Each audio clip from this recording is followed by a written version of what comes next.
Hello students, so today we are on the second chapter of NEET Biology crash course, that is biological classification. What will you learn in this chapter? You will learn about classification aspect that you had learnt about in the previous chapter, Living World. The history of classification process is what you are going to study in this chapter, first thing. Another thing that you will be learning in this chapter will be the 3 kingdoms out of the 5 kingdom classification from Whittaker's classification.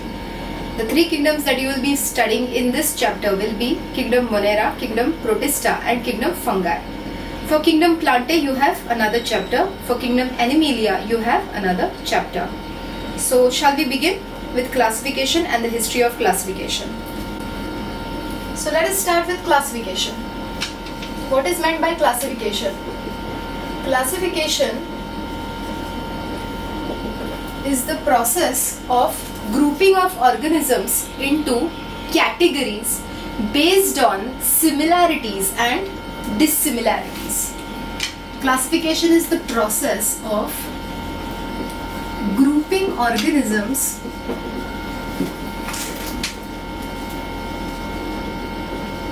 into categories on the basis of similarities and dissimilarities, and arranging those categories, these categories into a hierarchy. Now we move on to the history of classification. Classification attempts were made by many other people, but the first scientific type of classification was given by Aristotle. Aristotle was the first banda to give a first scientific attempt because it was just an attempt at classification. Okay. He divided those 1.8 million species organisms were classified into 3 groups. Okay,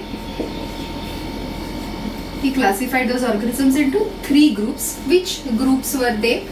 They were plants, animals and humans.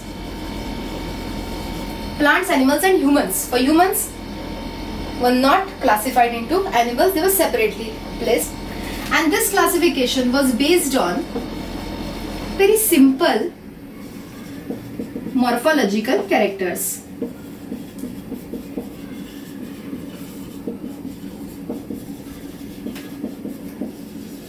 Cool. Further, plants were further divided into herbs, then shrubs and trees based on simple morphological characters, and animals were further divided into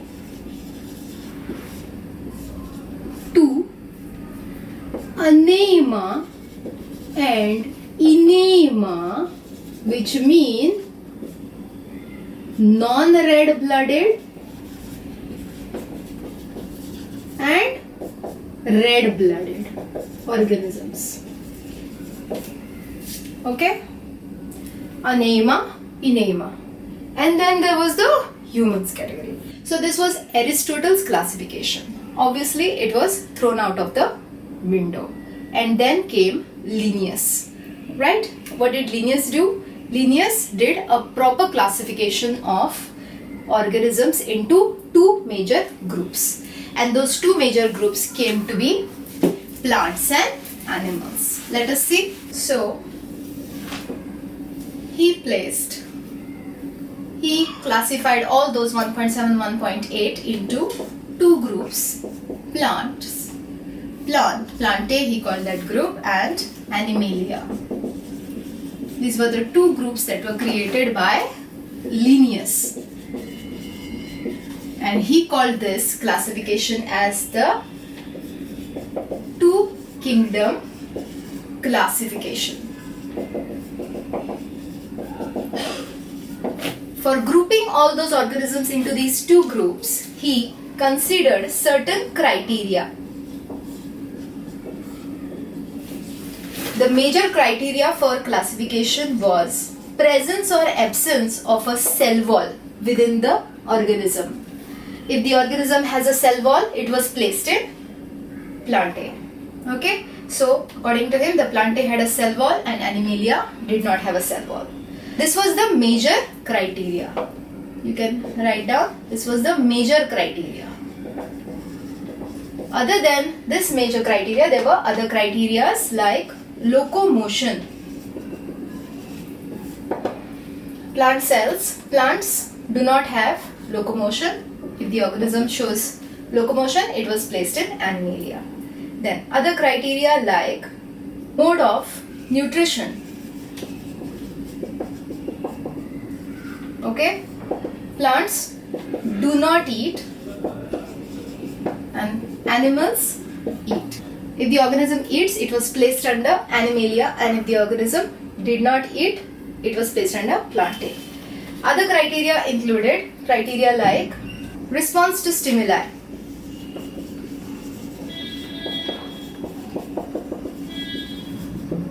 Response to stimuli. Now, Plantae, Animalia, both give response to stimuli. All living organisms give response to stimuli. But plants' response to stimuli is slow and animals' response to stimuli is fast. So accordingly, the organisms were placed in these two groups. This was a more scientific type of classification that was given by Linnaeus, the same guy who gave binomial classification. Okay. And as such, all those 1.7, 1.8 got divided equally into two groups, Plantae and Animalia, the two kingdoms. These he called as kingdoms. Okay, so in this were included all the bacteria. Examples that were included: bacteria got included in this. Then certain protists like diatoms, dinoflagellates, right? Because they are photosynthetic and cell wall. Correct? Then fungi got included because they have a cell wall. Who else? Algae got included. Algae, bryophytes, pteridophytes. Pteridophytes got included. Gymnosperms got included, and angiosperms got included under Plantae. So as such, these organisms got included under kingdom Plantae. What about kingdom Animalia? In Animalia, there were included the protozoans and the actual animals that are there, that is the invertebrates and the vertebrates also got included under Animalia. Vertebrates and invertebrates.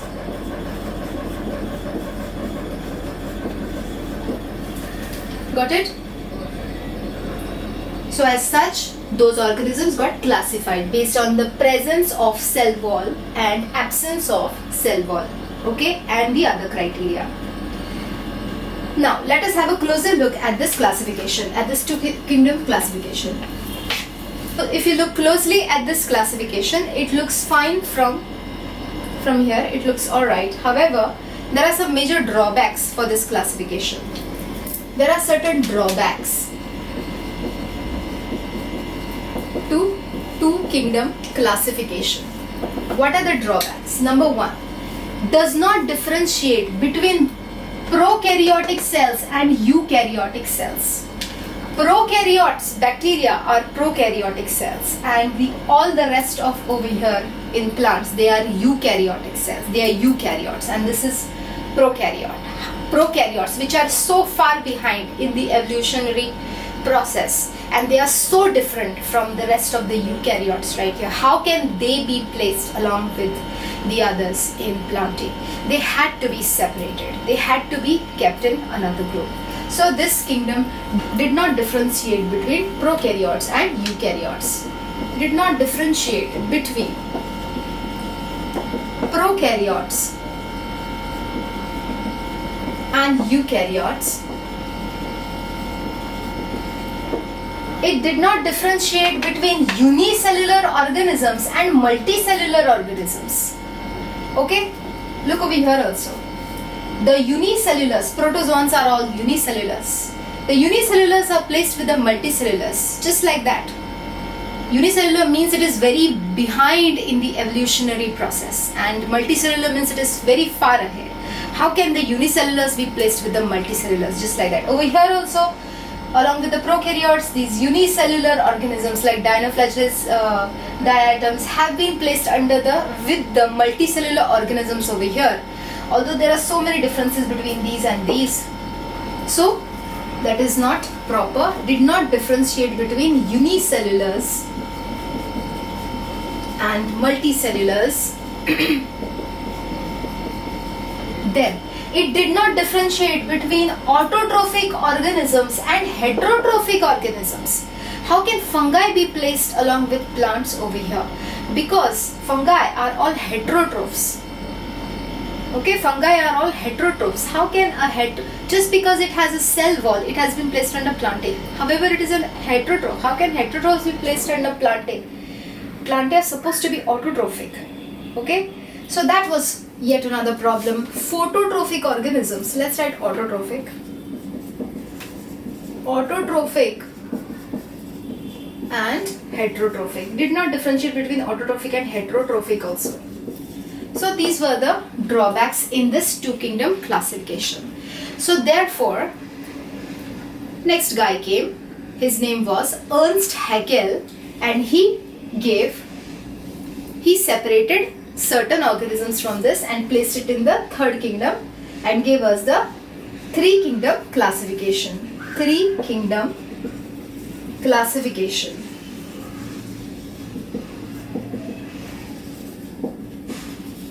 By Ernst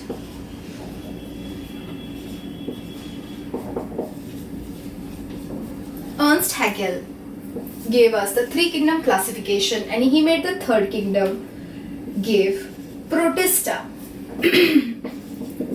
Kingdom Protista was made for all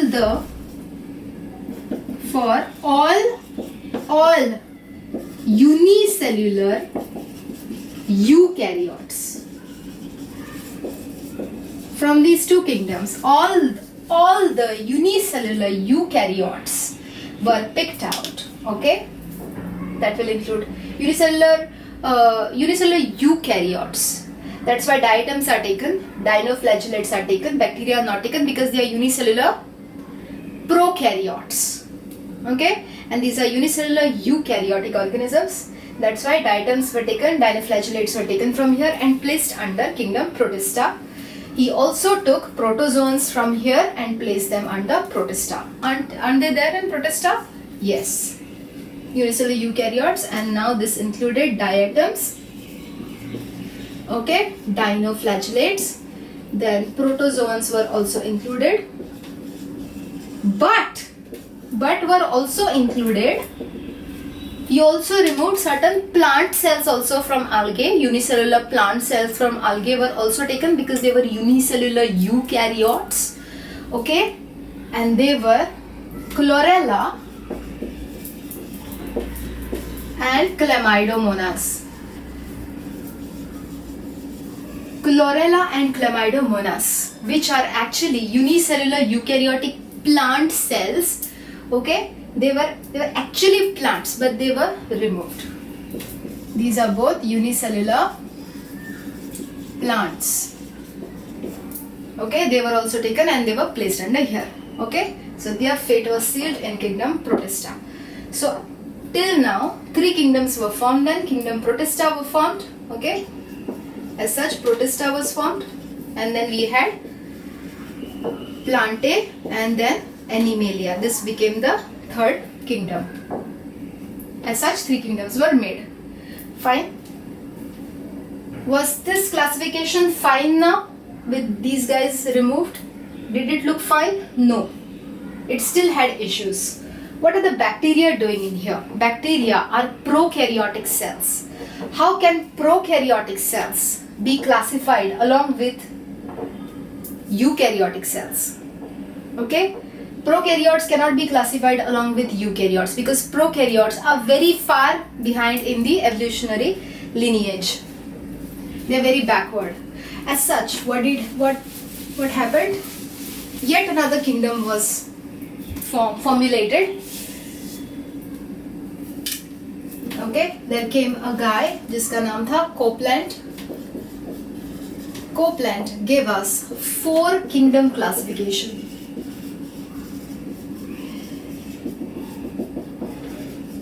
Fourth kingdom was given. Okay, the fourth kingdom was kingdom Monera. Kingdom Monera was made for all the. This is a kingdom of prokaryotes. Okay, and it included. Who did it include? Included all bacteria from there. All the bacteria were removed, which were prokaryotic, and placed under another kingdom, that is kingdom Monera. Okay, now it looked little bit better, but still there were issues with this. What are the issues? There is still fungi here. Fungi which are heterotrophic in nature. How can heterotrophs be placed with autotrophic organisms, right? Like I told you, so they also had to be given another place to live in. As such, the 5th kingdom was introduced. Okay, 5 kingdom classification.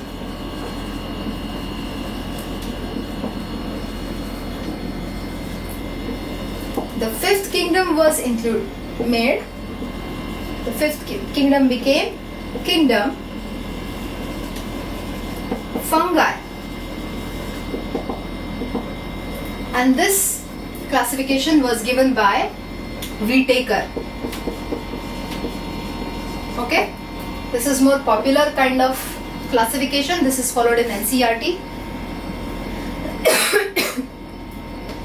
And as such, the 5 kingdoms that came into existence were Monera, then Protista, kingdom Fungi that was newly made, and the ones that were made earlier, that is Plantae and Animalia.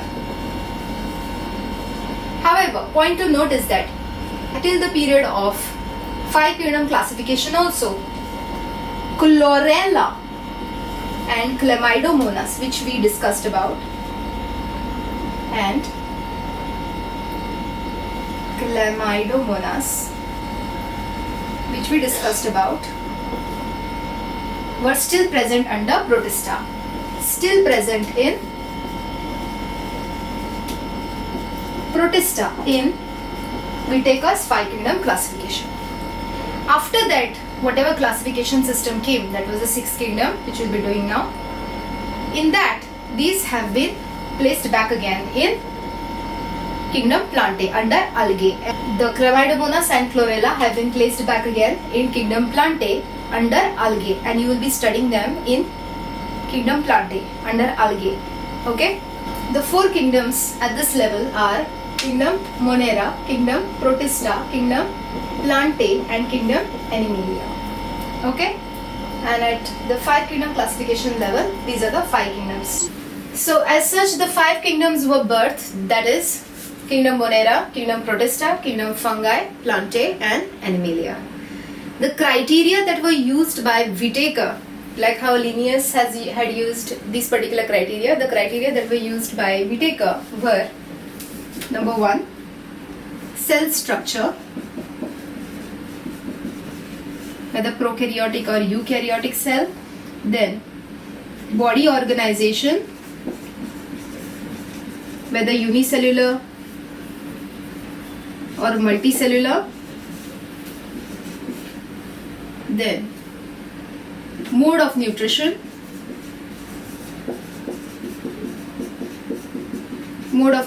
whether autotrophic or heterotrophic. Next, reproduction, what mode of reproduction the organism has, whether asexual or sexual mode of reproduction. And fifth one, phylogenetic relationships.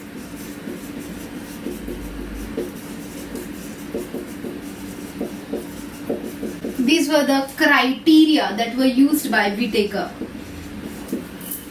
And in the next section, we are going to look at these criteria in some more detail for the 5 kingdoms. These are the certain criteria that were used by Whittaker for classification of organisms into the 5 kingdoms. Let us look at them one by one. He considered the criteria of cell type, whether prokaryotic or eukaryotic cells. He considered the criteria of cell wall, whether cell wall is present in the organism or absent. Nuclear membrane, whether present or absent. This was another criteria. Body organization, whether cellular level organization or it is tissue level organization or organ level organization. That was also considered. Mode of nutrition, whether autotrophic or heterotrophic. So these were the criteria that were used by Whittaker. Let us look at them for each of these 5 kingdoms. Okay. So first is cell type. Cell type for Monera is, what kind of cells do Monerans have? Bacteria have prokaryotic cells. For Protista, they are eukaryotic cells. For fungi, eukaryotic type of cells. For Plantae, eukaryotic. For Animalia, eukaryotic. Next, cell wall.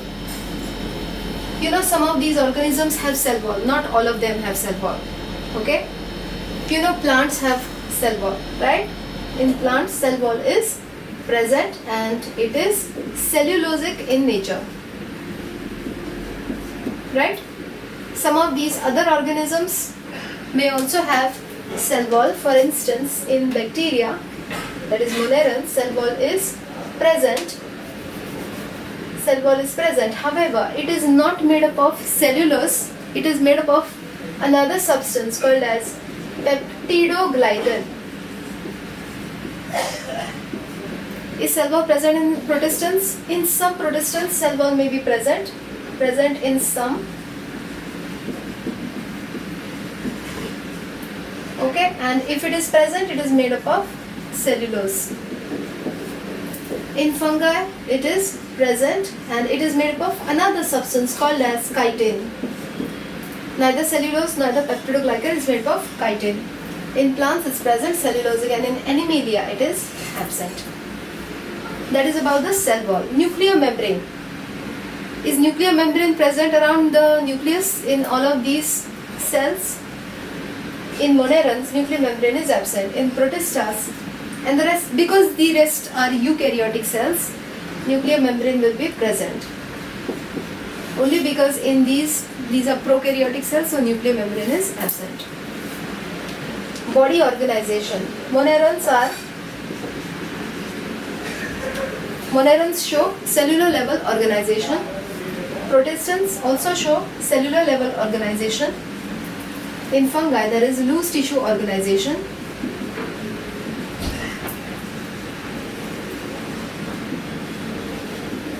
In Plantae, there is tissue and organ level organization.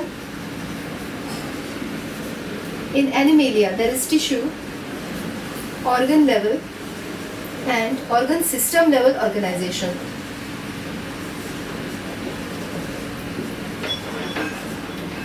Mode of nutrition. What kind of nutrition is shown by the bacteria? Are they all autotrophic or are they all heterotrophic? So they are both. There are both autotrophic type of bacteria and heterotrophic type of bacteria. Autotrophic and heterotrophic also. In autotrophic nutrition, they show two types of nutrition, that is photoautotrophic and chemoautotrophic. You will learn about this, and then we learn about kingdom Monera in detail. Heterotrophic nutrition. There are 3 types of heterotrophic nutrition that are shown by bacteria, that is parasitic nutrition, saprophytic, and symbiotic nutrition. In Protista, what is the kind of mode of nutrition? In Protista, what is the mode of nutrition? They also show both autotrophic and heterotrophic nutrition.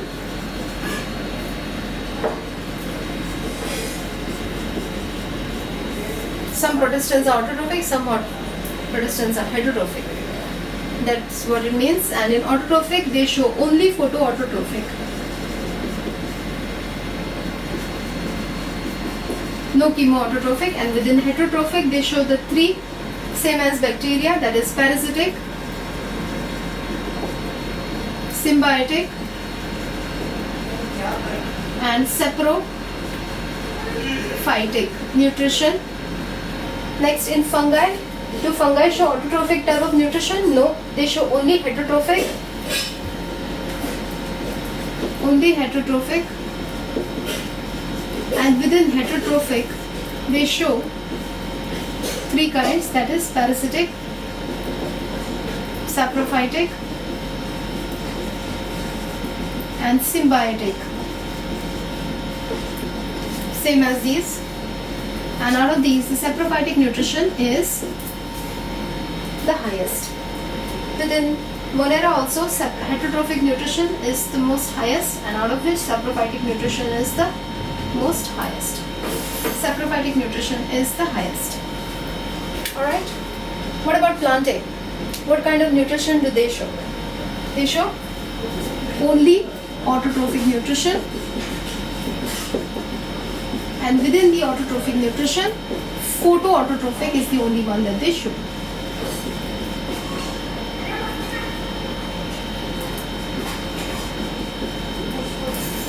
What about Animalia? Animalia, do they show autotrophic nutrition? No, they show only heterotrophic nutrition. Only heterotrophic nutrition is seen in Animalia. And what kinds of heterotrophic nutrition? So they have holozoic nutrition and saprophobic nutrition, as in earthworm. Okay? So these were the criteria that were used by Whittaker for classification of those 1.7, 1.8 million species into these 5 kingdoms. Okay? In this chapter, we will be studying 3 of these major kingdoms of Whittaker's classification, that is kingdom Monera, kingdom Protista, and kingdom Fungi will be done in this particular chapter. For kingdom Plantae, you have another chapter, and for kingdom Animalia, you have a separate chapter altogether. Right? Okay, so this classification was alright. Remember that Chlorella and Chlamydomonas, which should actually be in plants, they have been placed under Protista in Whittaker's classification as well. Okay, so that is one drawback. Okay, what is the drawback? That Chlorella and Chlamydomonas placed under Protista. Okay, and also there were other problems also with the 5 kingdoms. What was the problem that was coming here is that in Monera there were bacteria, right? In Monera there were bacteria, but this guy came, his name was Woese, and he said that these bacteria that are there, these are prokaryotic cells, alright, but these bacteria are of 2 types here. There are 2 types of bacteria that are present here, is what he said. How are those 2 bacteria different? So some of those bacteria are very, very ancient bacteria, formed at the time when the earth was just forming, when it was in very extreme kind of conditions. Those are the bacteria of those types, and they are still existent, by the way, in today's age, wherein those kind of extreme kind of conditions exist, right? And then there are the other types of bacteria, he said, which are modern bacteria, which have been formed on the modern earth. So Carl Woese said that the monerans that are there, the prokaryotic cells that are there here, they are of two types. Some of those bacteria are very, very ancient, and some of those bacteria are very modern. Okay, they have modern characteristics of prokaryotes, and the others have very ancient kind of prokaryotes. Okay, hence this kingdom cannot contain both these organisms, although they could have been very well placed in one kingdom, according to me. But he chose to split them into two kingdoms. Kingdom Monera was split into two kingdoms, and as such, there was no longer Monera. Monera was split into two kingdoms, that is Archaebacteria and Eubacteria. Archaebacteria, archae, that is ancient bacteria and modern bacteria. Okay, and was born the sixth kingdom classification. Let us write this down. Sixth kingdom classification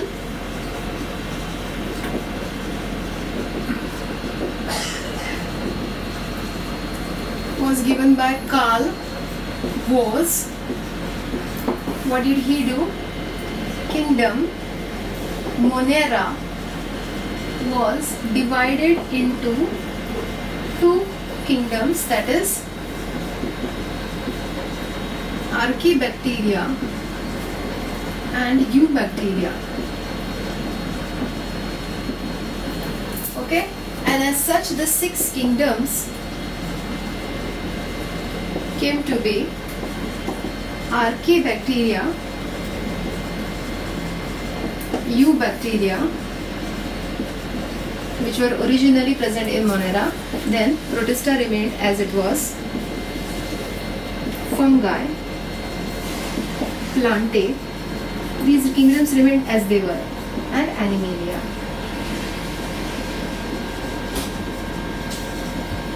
Six kingdoms were formed. Not only that, he made another category about the kingdom, that is domain.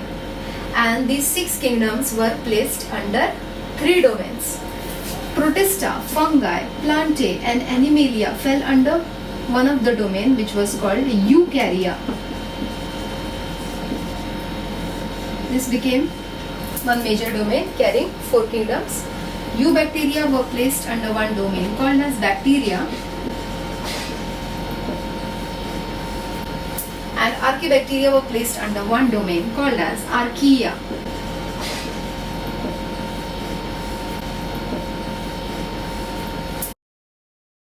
Mahadev के नाम पे subscribe कर दें।